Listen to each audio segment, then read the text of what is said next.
थोर part 2 start होते ही हमें अस्ट के सीन को दिखाते हैं, जहां पर हमें किंग ऑडिन के फादर दिखाए जाते हैं। वो उनका दौर चल रहा था और उनका दुश्मन था मेलिकेट। उसके पास भी एक वेपन हुआ करता था जो कि उसकी ताकत था। मेलिकेट चाहता था कि वो पूरे नो किंगडम पर अटैक करके उस पर कब्जा कर ले, लेकिन किंग ऑडिन के फादर ऐसा होने नहीं दे सकते थे। तो वो मेलिकेट को उसके साथियों को हरा के दूर भेज देते हैं और मेलिकेट से उसका वेपन लेकर जमीन की गहराइयों में दफना देते हैं। अब जबकि मेलिकेट को रियलाइज होता है कि उससे उसका वेपन ले लिया गया है और उसके सामने कोई आम आदमी नहीं खड़ा बल्कि द ग्रेट किंग खड़ा है, तो वो अपने साथी को बुलाता है और कहता है अभी हमारे लिए गहरी नींद लेना बेहतर है और जब हालात बेहतर हो जाएंगे तो हम वापस लौट आएंगे और अपना वेपन भी वापस ले लेंगे। फिर मेलिकेट और उसके अजीबोगरीब साथी गहरी नींद में सो जाते हैं। फिर कहानी आती है प्रेजेंट की तरफ। मेलिकेट अभी तक सोया होता है, मगर ये तो एक अलग कहानी है। अगर हम बात करें एस्गार्ड की तो वहाँ पर सबको पता चल जाता है कि लोकी ने अपने फादर को धोखा देने की कोशिश की थी। उसकी नज़रों में अच्छा बनने के लिए वो अब पकड़ा जा चुका होता है, क्योंकि वो मरा नहीं था, जिंदा था और थोर उसे पकड़कर किंग ऑडिन के पास ले जा रहा होता है। इसके बाद अगले सीन में थोर को एक जबरदस्त फाइट करते हुए दिखाया जाता है और ये लड़ाइयाँ वो अपने किंगडम को बचाने के लिए किया करता था और उन लोगों के लिए जो अपने लिए कुछ नहीं कर पाते थे, जो ताकतवर नहीं थे, वो सब इससे मदद मांगा करते थे और यही थोर की अच्छाई थी। वो उनकी मदद कर भी दिया करता था। अगले सीन में थोर अपने फादर के पास आता है और उनसे बातें करने लग जाता है। यहाँ पर हमें पता चलता है कि बायोफॉरेस्ट ब्रिज दोबारा से रिपेयर हो चुका है और अब वो बिल्कुल ठीक से काम करने लगा है। किंग ऑडिन थोर को बताते हैं कि बेटा जल्द ही वो वक्त आने वाला है जब नो किंगडम एक एलिगमेंट में आ जाएंगे और जैसे ही वो इकट्ठे होंगे एक पोर्टल खुल जाएगा और मेलिकेट ने कहा था जब ऐसा टाइम आएगा तो वो भी लौट आएगा। अब तुम्हें ज्यादा होशियार रहना होगा। सीन मिडगार्ड पर शिफ्ट होते हैं, जहाँ पर हमें जेन फोस्टर और उसकी असिस्टेंट नजर आते हैं जो कि इसी टॉपिक पर बात कर रहे होते हैं कि क्या ऐसे पोर्टल वाकया होते हैं। तब उन्हें पता चलता है कि यहाँ पर भी एक अबैंडन्ड बिल्डिंग है। उन्हें सस्पेंस होने लगता है कि यहाँ पर कोई क्यों नहीं जाता। चलो हम चलते हैं, लेकिन वहाँ पर जाना इनकी गलती होती है, क्योंकि वहाँ पर कुछ ऐसे पोर्टल्स थे जिनमें कोई चीज़ डाली जाती, चाहे वो इंसान हो, गायब हो जाता, यानी वो दुनिया के किसी दूसरे कोने में गिर जाता था। और जब जेन ऐसे पोर्टल को देख रही होती है तो वो भी पोर्टल के अंदर गिर जाती है और फिर वो पहुंच जाती है जमीन की उसी गहराई में जहाँ पर किंग ऑडिन के फादर ने मेलिकेट का वो वेपन छुपा रखा था। जिसे ही वो उस जगह को हिट करती है तो उस वेपन की सारी पावर्स जेन फोस्टर के अंदर आ जाती हैं।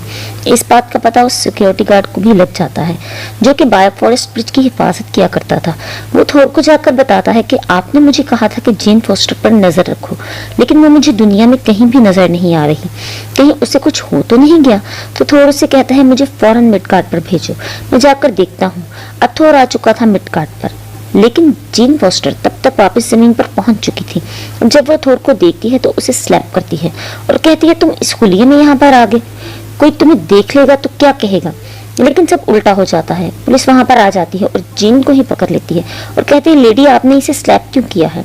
और फिर पुलिस का जेन को हाथ लगाना महंगा पड़ जाता है, क्योंकि जेन में बहुत पावरफुल वेव्स निकलती हैं जिससे पुलिस ऑफिसर दूर जाकर गिरता है। ये देखकर थोर को पता चल जाता है कि जीन के अंदर वो एबिलिटीज आ चुकी हैं, यानी मेलिकेट के वेपन की पावर। तो थोर उसको एस्गार्ड ले आता है। किंग ऑडिन भी जब उसे देखते हैं तो उन्हें पता चल जाता है कि जिन के अंदर ये पावर्स हैं जो कि अच्छी नहीं है। फिर किंग ऑडिन बताते हैं कि अब मेलिकेट जरूर लौटेगा, क्योंकि उसका वेपन अब जिन के साथ कनेक्ट हो चुका है और जिन की जान को भी खतरा है। इसका खास ख्याल रखना। और ऐसा ही होता है। मेलिकेट नींद से जाग चुका होता है और अपने खास आदमी से कहता है कि जाकर एस्गार्ड पर हमला कर दो, ताकि हम मेलिकेट का वेपन वापस लेकर आ सके और मेलिकेट अपने असली रूप में यहाँ आ सके। फिर मेलिकेट को पता चलता है कि उसका वेपन जेन फोस्टर के अंदर है, तो वो खुद भी वहां पर आ जाता है और जिन की जान लेकर अपना वेपन हासिल करने ही वाला होता है कि तभी वहां पर थोर की मदर आ जाती है, जो कि जिन की जान बचा लेती है। लेकिन इन सब में उनकी अपनी जान चली जाती है। उन्होंने जिन के लिए कुर्बानी दी थी। तभी वहां पर एस्गार्ड के गार्डियन आ जाते हैं, जिससे डरकर मेलिकेट और उसके साथी भाग जाते हैं, क्योंकि मेलिकेट अभी इतना पावरफुल नहीं हुआ था तो उसके पास अपना वेपन भी नहीं था। फिर थोर को पता चलता है कि मेलिकेट ने उसकी मदर को मार डाला है, तो वो गुस्से में आग बबूला हो जाता है। इतना गुस्सा कि वो कहता है कि मैं मेलिकेट से बदला लेकर रहूंगा। फिर वो लोकी के पास जाता है और उसे भी बताता है कि मेलिकेट ने हमारी मदर को मार दिया है, तुम मेरे साथ चलो, हम उससे बदला लेंगे। लोकी को भी बहुत गुस्सा आता है, तो वो दोनों एक साथ उधर जाने के लिए तैयार हो जाते हैं। थोर और लोकी जब वहां पर पहुंचते हैं तो देखते हैं कि मेलिकेट के सामने जेन भी है और उसमें से अपना वेपन निकालने की कोशिश कर रहा होता है, जिससे जेन की जान भी जा सकती थी। तो ये चीज देखकर थोर काफी डर जाता है, लेकिन मेलिकेट जल्द ही जेन के अंदर से अपना वेपन निकाल लेता है। तो थोर को बहुत गुस्सा आता है, तो वो अपनी थंडर पावर का यूज करते हुए मेलिकेट के वेपन को तोड़ने की कोशिश करता है, लेकिन ऐसा नहीं कर पाता। मेलिकेट के पास अब उसके वेपन आ चुका था और वो और ज्यादा पावरफुल हो चुका था। मेलिकेट अपनी स्पेसशिप लेकर वहां से चला जाता है और जाते हुए कहता है, मैं उस दिन यहाँ पर जरूर वापस आऊंगा जिस दिन सब किंगडम एक साथ इकट्ठे हो जाएंगे। तभी हम देखते हैं कि मेलिकेट का वही खास आदमी लोकी की बहुत ज्यादा जख्मी कर देता है। यहाँ पर उसने थोर के लिए कुर्बानी दी होती है, सेक्रीफाइस किया होता है कि मेलिकेट का ये साथी उसे मारने में लग जाए और थोर यहाँ से चला जाए। अब जेन थोर को अपने साथ ले जाती है उसी पोर्टल के पास जहाँ से वो वापस दुनिया में जा सकते थे। वहां पर वो प्रोफेसर और अपनी असिस्टेंट से मिलती है। वहां पर प्रोफेसर बताते हैं कि अगर हम बिल्कुल सेंटर में चले जाएं तो मेलिकेट को पूरे नो किंगडम पर कब्जा करने से रोक सकते हैं। अब ये सब निकल पड़ते हैं उसी जगह के लिए जहाँ पर मेलिकेट आने वाला था। उनके पास काफी अच्छे और एडवांस वेपन्स भी होते हैं, जिससे मेलिकेट का मुकाबला करने में कोई कसर बाकी ना रहे। जल्द वहां पर मेलिकेट भी आ जाता है।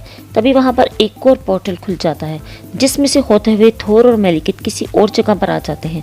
तभी थोर को एक आइडिया आता है। वो मेलिकेट का ही स्पेसशिप मंगवाता है और मेलिकेट के ही सर पे दे मारता है, जिससे मेलिकेट मर जाता है। मेलिकेट अब नहीं रहा था, जो खुद को बहुत बड़ा समझ रहा था, और अब कहाँ गया था। ये लड़ाई अब खत्म हो चुकी थी। फिर थोर अपने फादर किंग ऑडिन के पास जाता है और उन्हें बताता है कि फादर, मैंने मेलिकेट को मार डाला है। किंग ऑडिन कहते हैं कि थोर, अब मैं तुम्हें किंग जरूर बनाऊंगा।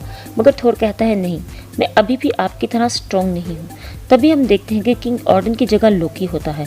इसी के साथ पार्ट 2 भी यहाँ पर ख़त्म हो जाता है।